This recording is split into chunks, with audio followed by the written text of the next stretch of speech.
Meanwhile, we're now going to Jerusalem, where we're joined by I-24 correspondent Pierre Clochendler with the latest on what is going on now. We just heard from the colonel that things have calmed down in the Temple Mount. What is your sense of the situation where you are, Pierre?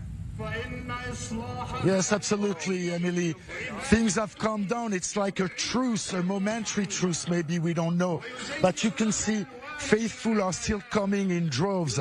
And the interesting detail here about the identity of the faithful is that many of them are teenagers or youth who are 20 years of age or 30 years of age.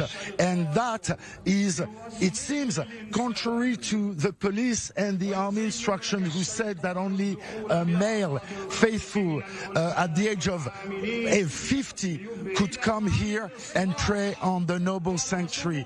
This is the entrance of the noble sanctuary that Ahmad Alami, our cameraman, is showing you. And these are the police officers that are here. And one interesting detail is that they're not wearing their helmets, which is a sign that things are calm. But earlier on, there were riots at dawn and early morning on the noble sanctuary. 450 people have been detained by the Israeli police.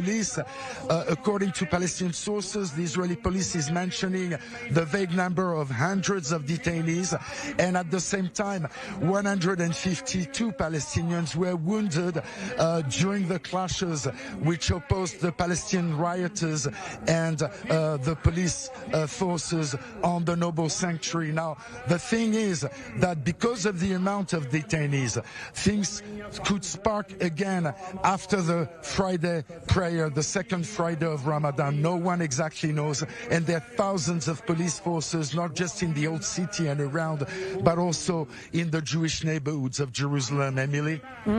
So, Pierre, you were saying interesting to note that the police are not wearing the helmets, as you said. I mean, is there reason to believe that things are going to stay calm? Because Passover has not yet started. I imagine there's going to be concern, throughout the weekend. Are they going to have more forces out in case something escalates again? It depends who will remain on the noble sanctuary or Temple Mount. If many youth still remain there and stay inside the mosque and start again throwing stones, for instance, on the Kotel, on the Western Wall, which is the site of all prayers of the Jewish people, then there could be troubles. We don't know exactly which will be the intention of the Palestinian youth. What we know is that the fact that hundreds of Palestinians have been detained by Israel's security forces can probably or maybe be a potential consequence, may lead to potential clashes, yes. Or no, potential deterrent. To potential clashes. Right. Or maybe potential deterrence. We don't know exactly. We'll know after the Friday prayer. Pierre, thank you very much. Appreciate that reporting, and we'll see you soon.